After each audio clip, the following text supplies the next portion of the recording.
Bienvenidos aquí a Entendiendo la Biblia. Hoy estoy aquí en Wichita, Kansas. Estoy en un hotel, entonces si se escucha un poquito de ruido o algo, discúlpenos por eso.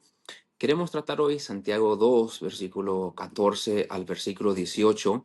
Verdaderamente toda esta sección hasta el versículo 26 está tratando con el asunto de la fe muerta, de conversiones falsas, de personas que creen ser salvos, pero no lo son.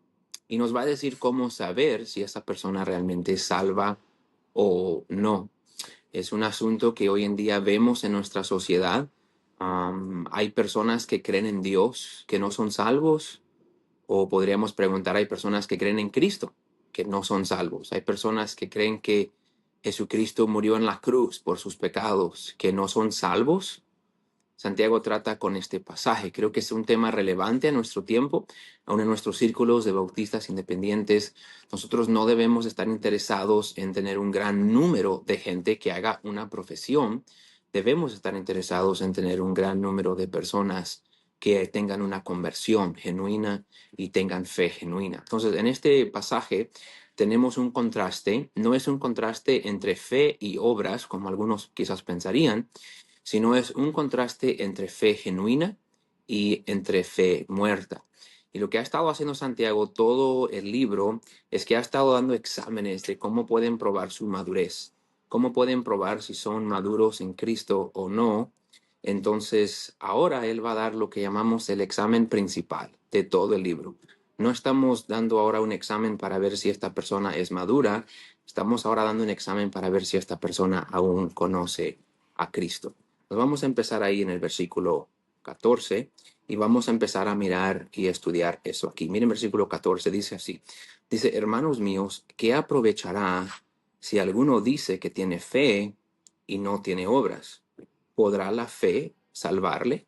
Entonces estamos hablando aquí de fe y estamos hablando aquí de obras. Tenemos que entender que en aquel tiempo habían dos extremos de creencias. Habían aquellos que creían que las obras eran necesarias para mantener su salvación, para ganar su salvación. Pablo trata mucho con esto en Gálatas, en Efesios. Pablo lo trata en Gálatas 2:16. Dice, sabiendo que el hombre no es justificado por las obras de la ley, sino por la fe de Jesucristo. Nosotros también hemos creído en Jesucristo para ser justificados por la fe de Cristo y no por las obras de la ley. Por cuanto por las obras de la ley nadie será justificado. Entonces, habían aquellos que creían que las obras de la ley justificaban a una persona. Pues aquí Santiago en ninguna manera está contradiciendo eso. No somos salvos por obras. Nadie puede ser salvo por obras, por merecerlo, por ganarlo. Nos dice también en Efesios 2, 8 y 9, muchos lo conocemos de memoria. Dice, porque por gracia sois salvos por medio de la fe. Y esto no de vosotros, pues es don de Dios, no por obras, para que nadie se gloríe. Entonces, habían aquellos que creían que las obras eran esenciales para poder ganar o merecer la salvación. Pero también habían algunos que tenían esta creencia de que somos salvos por gracia y ya que somos salvos no podemos perder la salvación, entonces las obras no importaban. Y usaban la gracia de Dios, nos dice en Judas, el único capítulo que tiene, versículo 4, que ellos convertían en libertinaje la gracia de Dios. Ellos tomaban la gracia de Dios y lo usaban como excusa para vivir sin límites, sin restricciones, diciendo que podían hacer cualquier cosa. Y una persona que declaraba ser salva, pero usaba su salvación o la gracia como una excusa para seguir viviendo una vida de inmoralidad, era lo que Judas estaba tratando en aquel tiempo. Entonces sabemos y creemos que nadie es salvo por obras. Pero, escúchelo bien para que nadie tuerce mis palabras, todos los que somos salvos haremos obras. No somos salvos por obras, pero las obras son producidas como resultado de nuestra conversión genuina, y eso es lo que Santiago está tratando aquí.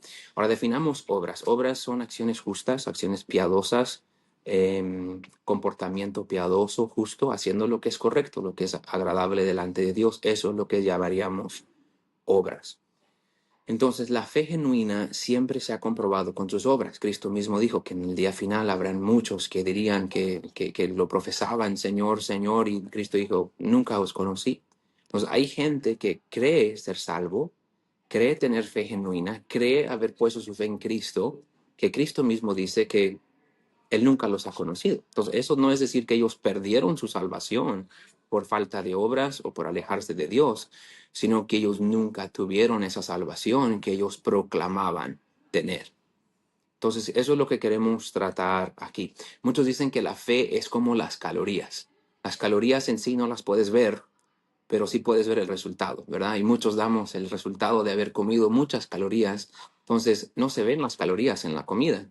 Tú puedes comer un montón de nieve, pan, tortillas, no ves calorías ahí, pero el resultado se ve en nosotros por estarlos comiendo. Así es nuestra fe en el Señor Jesucristo. Si yo he puesto mi fe en el Señor Jesucristo, me he convertido a Dios genuinamente, debería de verse el resultado, y el resultado se mira por medio de las obras o de la vida recta que yo estoy tratando. Entonces, empecemos del versículo 14. Quiero que note lo que dice, porque Santiago nunca dice que esta persona tiene fe. ¿Okay? Lo que está haciendo es, está mostrando, hay un contraste entre lo que esta persona dice y lo que esta persona vive. Que esta persona está declarando fe, pero no está demostrando fe. Entonces, si está declarando haber puesto su fe en Cristo, pero su vida nunca ha demostrado una evidencia de haber puesto su fe en Cristo, esta persona podrá ser que sea salva, y es la pregunta que hace. Mira otra vez el versículo 14, porque ahí lo dice. Dice, hermanos míos, ¿de qué aprovechará si alguno dice que tiene fe y no tiene obras? ¿Podrá la fe salvarle? Entonces, Santiago nunca dice que esta persona tuvo fe, perdió su salvación, o tuvo fe, pero no tuvo suficiente fe, que le faltó un poquito de más. No va a tratar aquí con una fe débil o con una fe inconstante. Está tratando con una fe muerta, una fe inexistente, una fe que nunca estaba ahí. Entonces, da un ejemplo después de eso, acerca de eso, da el ejemplo de que uno dice que tiene fe y no tiene obras. Y ahora da un ejemplo de la compasión. Miren versículo 15 y 16, porque ahí tenemos este ejemplo. Dice esto: y si un hermano o una hermana están desnudos y tienen necesidad de mantenimiento de cada día. Entonces dice, viene un hermano, una hermana, no tiene ropa, no tiene comida, el mantenimiento de cada día, está hablando de la comida, del alimento para mantenerse vivo. Y esta persona viene a ti buscando ayuda. Ahora está entendido aquí que tú tienes la capacidad de ayudarle y de suplir esta necesidad. Entonces miren la respuesta en versículo 16, perdón. Y alguno de vosotros les dice, que otra vez aquí está hablando de lo que va a decir: id en paz, calentaos y saciaos. Entonces les das buenos deseos. Id en paz, te deseo paz, tranquilidad, espero que estés bien. Calentaos y saciaos, espero que tengas ropa, espero que tengas la necesidad saciada de comer. Le dices todo lo correcto, le muestras palabras muy compasivas en la manera que hablas con este hermano en necesidad. No tiene ropa, pobrecito, no puede comer, pobrecito. Tú muestras compasión con decirle: Dios te bendiga, hermano, espero que te vaya bien, que consigas ropa, que consigas comida. Te deseo lo mejor. Tus palabras son correctas, pero miren tus hechos, el resto del versículo 16. Pero no le dais las cosas que son necesarias para el cuerpo, ¿de qué aprovechan? Dice, le dices, id en paz, que Dios te bendiga, que te calientas, que agarres ropa, que agarres comida, pero no le das nada. Entonces, ¿hay compasión ahí? ¿Esas palabras le van a vestir o le van a dar de comer? ¿Lo van a saciar o lo van a calentar? No. El ejemplo que Santiago da es que tus palabras no concuerdan con tus acciones. Entonces dice, no aprovecha. Así también versículo 14 también dijo ahí, dice, hermanos míos, ¿de qué aprovechará si alguno dice y no tiene obras? Nos está mostrando esto. Declaración sin demostración no aprovecha nada, no hace nada, no da evidencia de verdadera compasión, porque si esta persona realmente hubiera tenido compasión, quizás te podía haber dado aún su propia ropa, quizás podía haberte comprado algo de comer o dado algo de comer, llevado a algún lugar, ayudarte, pero no, te dice, id en paz, vete, busca ayuda en otro lado. Entonces, esta persona muestra compasión con su boca, pero no demuestra compasión con sus acciones. Entonces, eso no aprovecha. Esa persona no fue compasiva. Así es con una persona que tiene fe. Dice tener fe, pero sus obras no muestran evidencia de su fe. Entonces, esa persona realmente nunca puso su fe genuinamente en el Señor Jesucristo. Entonces, versículo 17 une versículo 14 y 15, 16, y ahora va a decir, bueno, así como eso no es verdadera compasión, dice versículo 17, así también la fe si no tiene obras, es muerta en sí misma. Entonces, así también es la fe. Si uno dice tener fe, pero no hay obras, tampoco aprovecha, es muerta, no es de provecho. Esa persona no es salva porque su fe es inexistente. Así como esa persona que no tuvo compasión porque dijo pero no dio, así es esta persona que dice tener fe, pero nunca mostró evidencia con su obra. Ahora, habiendo dicho eso, cuando nosotros explicamos el Evangelio, cuando nosotros predicamos el Evangelio, cuando nosotros salimos calle por calle dando el Evangelio, si predicamos en la calle, si hablamos con nuestros familiares, cuando tratamos con una persona en el altar, yo quiero animarle que debemos de tener mucho cuidado a estar seguro que esta persona está por lo menos tratando de tener fe genuina. Yo he visto personas guiar a alguien a Cristo mientras la otra persona estaba en el teléfono. ¿Crees que Cristo murió? Sí. ¿Quieres ir al infierno? No, pues no. Oye, ¿quieres orar conmigo esta oración? Espérame poquito. Sí, ¿por qué no? Y oran ahí, mientras el teléfono ahí, oran, ¿no? Que felicidades, eres salvo. Y esa persona nunca se ve ningún cambio, nunca llegó a la iglesia, nunca quiso servir a Dios, nunca quiso dejar la Virgen, nunca quiso dejar sus ídolos, nunca quiso dejar sus vicios, pero porque hizo una oración ya salimos diciendo que esa persona aceptó a Cristo. Hermanos, qué vergüenza de nosotros. Que podamos enseñar y creer un evangelio donde el Espíritu Santo de Dios entra a morar en nuestra vida. Nuestra deuda de pecado está cancelada para siempre. Dios nos ha redimido, somos hijos de Dios y el Espíritu de Dios mora aquí adentro y nada cambió. No pasó nada. Siguió viviendo la misma vida que vivía siempre y nosotros vamos a decir que esa persona fue salva. Ahora, déjame aclaro, muchos de nosotros hemos guiado personas a Cristo que no fueron sinceras o no sabemos si fueron sinceras. Eso siempre va a pasar. A todos nos puede pasar. Hemos guiado gente a Cristo, yo personalmente, que han llorado por su pecado y me siento muy bien y gracias a Dios. Y nunca se ve ningún fruto en su vida. Solo Dios sabe si ellos realmente fueron salvos o no fueron salvos. Pero nuestro énfasis debe de ser de que yo quiero no producir un montón de profesiones, yo quiero producir conversiones. Yo quiero enseñar un evangelio que cambia la vida de la gente, que cambia a esa persona que necesita. ¿Por qué? Porque Cristo, el Hijo de Dios, va a salvar nuestra vida. Algo en nuestra vida va a cambiar. Si yo puedo decir que acepté a Cristo y el Espíritu de Dios mora en mí y nada cambió, algo está mal. Entonces, la idea es esta. La fe no es genuina si no es evidente. Y la evidencia de que mi fe es genuina son mis obras. Y eso es lo que él está tratando, lo va a comprobar en los próximos versículos con un ejemplo de Abraham, con un ejemplo de Rahab. Y él está comprobando, las obras no salvan, pero una fe genuina es evidente en las obras. Todo el capítulo de fe de Hebreos 11. ¿Cómo sabemos que esas personas tuvieron fe? Cuando nos dice por la fe y no, por la fe, a ver, ¿qué habla después? De sus obras. ¿Cómo sabemos que tuvieron gran fe? ¿Cómo sabemos que Noé tuvo gran fe? Porque por 120 años edificó el arca, confiando en la palabra de Dios. Su fe produjo obras. Ahora yo digo que soy hijo de Dios, que acepté a Cristo y nada en mi vida cambió, no hay ninguna obra. Quizás necesito evaluar si mi fe fue genuina y sincera o no. Entonces la verdadera, genuina fe va a ser evidente en las obras y en la vida que yo estoy llevando. Entonces miren versículo 18, ahí dice, pero alguno dirá, tú tienes fe y yo tengo obras. Y si alguno va a decir, bueno, yo no tengo el don de obras, tú sí lo tienes, yo no tengo el don de fe, tú sí lo tienes, como si fueran dos cosas que se pueden separar. Tú tendrás fe, yo tengo obras. Santiago dice, no, no trabaja así, no son cosas separables, son cosas que no se pueden separar, es inseparable las obras de una fe genuina. Entonces ahí sigue versículo 18, dice, muéstrame tu fe sin tus obras. Ya dijo que esa fe es muerta.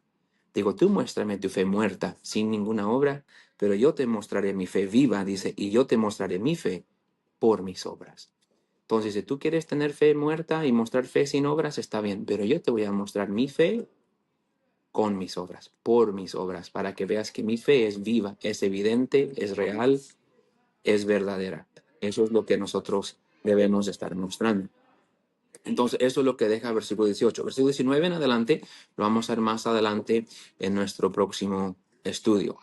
Entonces, ahora queremos aplicarlo un poquito. No importa cuánto declaramos nuestra fe. Deberíamos estar demostrando nuestra fe. Santiago nos deja claro que ciertas cosas no son verdadera fe. Decir que tiene uno fe no significa que tiene fe. Cuando usted pregunta a alguien, ¿usted es salvo? Sí. Eso no significa que necesariamente son salvos. Queremos saber por qué están basando su respuesta en eso. Sentir una emoción no es poner su fe en Cristo. ¿Cuántos hemos hablado con gente que le preguntamos si van a ir al cielo, si son salvos? Y dicen, bueno, yo tuve un encuentro con Dios hace unos años, fui a una iglesia y apagaron las luces y se puso bien chido.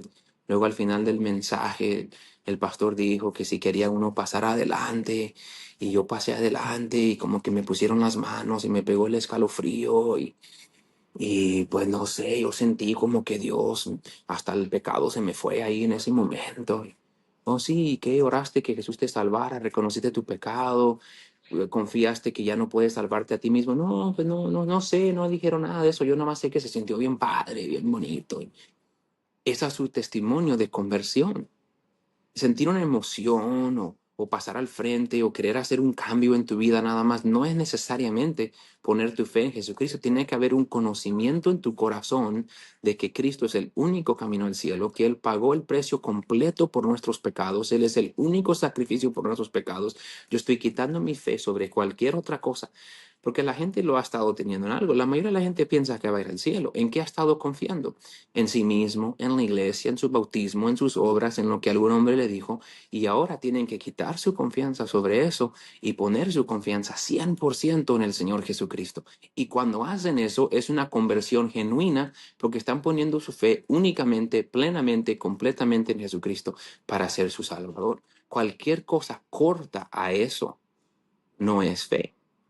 Le digo, yo pudiera hablar con 9 de 10 hispanos y causar que ellos oren una oración de salvación. ¿Tú crees que has pecado? No, pues sí, todos fallamos. Y tú, el pecado dice que vas al infierno. ¿Tú quieres ir al infierno? No, pues no. Dicen que está caliente allá. Ok, entonces sabes que Cristo vino y murió en la cruz por ti. ¿Tú crees que Cristo murió en la cruz? No, sí, yo creo. Mire, aquí lo traigo colgado aquí. Ah, no, pues qué bendición. Mira, si tú oras esta oración, tú puedes ir al cielo. ¿Quieres ir al cielo? No, pues sí, claro, ¿por qué no? Pues no hace daño, ¿verdad? Vamos a orar. Ok, oremos. Y ahí oramos con él y acepta a Cristo. Pero esa misma persona mañana sigue adorando a la Virgen, sigue tomando cerveza esta noche, no tiene ningún deseo de cambiar, ningún intento de cambiar. Bíblicamente hablando, esa persona no fue salva. Deje de decir que esa persona aceptó a Cristo. Usted sabe que esa persona no cambió su creencia que ha creído toda su vida y la puso en Jesucristo. Usted nomás quiere tener otro número para decir que ganó otro más. Hay de nosotros, hermanos, que ese sea nuestro corazón, que solamente queremos hacer que alguien ore para sentirnos mejor o vernos bien con el pastor o dar un buen reporte a otros pastores y nada más estamos buscando un número al costo de dar gente falsa esperanza por falsas conversiones. ¿Cuántos cristianos hay en nuestras iglesias batallando para vivir la vida cristiana, sabiendo por qué yo no tengo ganas de diezmar y por qué yo no tengo ganas de servir a Dios y por qué yo no tengo ganas de ir a la iglesia? Están queriendo fabricar estas ganas de servir a Dios, pero no pueden madurar. Ese es el punto aquí. No pueden madurar porque nunca han nacido. ¿Cómo puede un creyente madurar espiritualmente que nunca ha nacido espiritualmente? Porque algún cristiano le dijo falsamente, erróneamente, que él había nacido de nuevo, cuando ni siquiera tomaron el tiempo de explicarle claramente el plan de salvación. Entonces, en este tiempo era el problema. Santiago dice, algunos de ustedes no están madurando, pero quizás si no están madurando en la fe, deben de pausar y examinar si la razón que no están madurando es porque nunca han nacido, no son salvos, su fe no es genuina. Entonces Santiago está tratando de animar a sus hermanos que examinen eso. Sabemos en Efesios 2, versículo 10 nos dice que somos salvos para buenas obras. Cristo dijo que nunca os conocí a esas personas que habían puesto su fe falsamente en el Señor Jesucristo. Si yo realmente soy salvo, mis obras van a comprobar mi salvación. Lo vemos, ¿no? Pedro y Juan, cuando decidieron seguir a Cristo y pusieron su fe en que Él era el Mesías, dejaron sus redes ahí llenas de peces y lo siguieron. Fue una fe que produjo obras. Cuando Zaqueo, ese publicano que robaba a su propio pueblo para aliarse con Roma, cuando él vio a Jesucristo y Jesucristo le dijo, bájate de ahí, fue a la casa de con Zaqueo y Zaqueo puso su fe en Cristo. ¿Qué pasó? ¿Zaqueo siguió robando a la gente? No. Él no siguió robando a la gente. Él ahora fue y dio una gran parte y dio mucho más para atrás a la gente que él le había robado. Su obra cambió. ¿Qué pasó con la mujer samaritana en Juan 4? Cristo hablando con ella y le dijo, trae tu marido. Ella dijo, no, yo no tengo marido. Dijo, sí, bien dices. Has tenido 5 o 6, ni me acuerdo, y el que tienes ahora no es el tuyo. Entonces, cuando aceptó a Cristo fue y se buscó otro, ¿verdad? No, fue y ahora trajo hombres a Cristo para escuchar y conocer al Salvador. Su vida cambió cuando ella puso su fe en el Señor Jesucristo. Quizás uno de los ejemplos más buenos de todo el tiempo, Saulo de Tarso, perseguidor de la iglesia, odiaba a los cristianos, odiaba el nombre de Cristo. Pero cuando él conoció a Cristo en ese camino a Damasco, él no siguió persiguiendo a los cristianos. Él ahora fue a comenzar iglesias, a predicar ese mismo evangelio que antes perseguía, y Dios empezó a usarlo para su gloria. Hubo un cambio. Primera de Corintios 6, vamos a tomar el tiempo de leerlo, pero ahí habla mucho acerca de los fornicarios, idólatras, adúlteros, afeminados, y después dice en versículo 11, esto erais algunos. Es lo que eras antes de Cristo. Pero dice, pero ahora habéis sido santificados, habéis sido justificados en el nombre del Señor. Dice, ahora que Dios lavó tu vida y ahora que te salvó, ya no eres lo que eras antes. Dios te cambió. Si usted es realmente salvo, usted también sabe cómo Dios cambió tu vida, cómo Dios cambió tus deseos, cómo Dios cambió tus prioridades. Es el versículo más conocido para tratar con esto, 2 Corintios 5, versículo 17. De modo que si alguno está en Cristo, nueva criatura es. Las cosas viejas pasaron y aquí todas son hechas nuevas. Cuando yo acepto a Cristo, yo soy una nueva criatura. Antes era como un marrano que me encantaba el lodo. Tú tomas un marrano, lo lavas y lo bañas y lo perfumas y lo sueltas. ¿Y a dónde va a correr? Al lodo otra vez, porque es su naturaleza. Pero cuando somos salvos, ahora tenemos una nueva naturaleza. Ahora somos como ese gatito, que si llega a pisar en un charco, ahí anda limpiándose porque no quiere estar sucio. Oh, todavía tenemos esa naturaleza de marranito que de repente se nos sale, pero ahora podemos escoger la naturaleza divina y seguir a Cristo. Eso es lo que debería de pasar en nuestra vida. La razón que muchos creyentes no están madurando es porque muchos nunca han sido salvos. Muchos hacen una profesión de fe nada más para salir de un aprieto.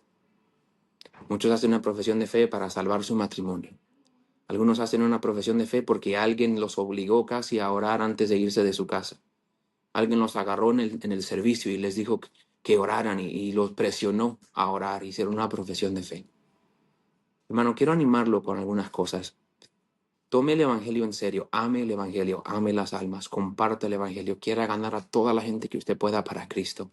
Pero no busquemos solamente profesiones vacías, conversiones falsas. Busquemos a lo más que podamos a nuestro poder dar un evangelio sencillo y claro, y el evangelio es simple, pero esa persona tiene que realmente creer en ese evangelio para que su fe sea genuina. Muchos dicen, no, pues es que así es, pastor, como cuando Cristo sanó a los leprosos, sanó a 10 y nada más uno regresó a darle las gracias y pues de 10 almas que yo gane, pues nomás uno va a regresar. Entonces, ¿usted piensa que el poder de Dios solo es suficiente para cambiar la vida de uno de los 10? ¿Es en serio? Te voy a usar ese ejemplo fuera de contexto para defender lo que está haciendo. Nunca dijo que esos otros 9 fueron salvos. Cuando regresó ese uno, dijo, ve, le dijo Cristo, tu fe te ha salvado. ¿Por qué? Porque él regresó. No hay evidencia que los otros fueron salvos. Ellos fueron sanados. Sí, confiaron que Jesús podía sanarlos y se fueron a ver al sacerdote. Pero no hay nada en la Biblia que digan que ellos fueron salvos. Deje de usar ese ejemplo fuera de contexto para decir que nomás uno de 10 personas que aceptan a Cristo van a cambiar. Lo que la Biblia dice es que cuando somos salvos somos nueva criatura. Lo que la Biblia dice es que si nuestra fe es genuina, las obras van a probar que nuestra fe es genuina. Prediquemos un evangelio genuino y sincero para que la gente que conozca a Cristo tenga una fe genuina que pueda literalmente cambiar sus vidas. Terminamos con este punto. Ok, pastor, ya me está asustando. Yo ahorita no ando bien. Ando con algún vicio, ando viviendo mal, no estoy sirviendo a Dios, no estoy dando. Entonces, ¿eso significa, pastor, que yo no soy salvo? No, escuche bien. Si usted hizo una profesión de fe para aceptar a Cristo y nunca jamás hubo un cambio, ni un deseo de cambiar, yo sí dudaría si su salvación fue genuina. Pero muchos cristianos aceptan a Cristo. Por unos años empiezan a servir a Dios, a asistir a la iglesia, están emocionados con esta nueva vida. Pero el diablo no deja de atacarnos, de tentarnos, y después de un poquito de tiempo, ¿sabe qué hacemos? Empezamos a alejarnos poco a poquito del Señor, dejamos de leer nuestra Biblia, dejamos de orar, empezamos a tener rencor o amargura en nuestra vida. Y cuando empezamos ese proceso, podemos acabar igual de lejos de Dios que cualquier incrédulo. Cristo era salvo cuando negó 3 veces. Perdón, Pedro era salvo cuando negó 3 veces a Cristo. Muchos hombres que fueron salvos cometieron grandes errores porque se alejaron del Señor. Pero si usted supone y dice haber aceptado a Cristo y nunca ha sentido ese cambio, nunca ha visto ese cambio de prioridad en su vida, ese deseo de agradar a Dios, de servir a Dios, nunca ha mirado de una manera diferente su pecado, yo sí dudaría si su conversión fue sincera. Porque mi Biblia dice que cuando Cristo cambia nuestra vida, cuando Cristo salva nuestra vida, Él cambia nuestra vida. Entonces, si eres salvo y andas mal, arrepiéntate y deja que el Señor te use y empiece a demostrar tu salvación, no solamente a declarar tu salvación. Vemos en este pasaje que la fe genuina es evidente y es evidente en nuestras obras. Nuestro próximo estudio en Santiago, vamos a acabar el resto de los versículos, va a estar muy interesante también. Le animo que regrese, le animo que tome esto a pecho y cuando ganemos almas, cuando hablemos con la gente, seamos fieles en hacerlo de una manera que sea constante con la enseñanza bíblica. Dios le bendiga y disfrute el resto de su día.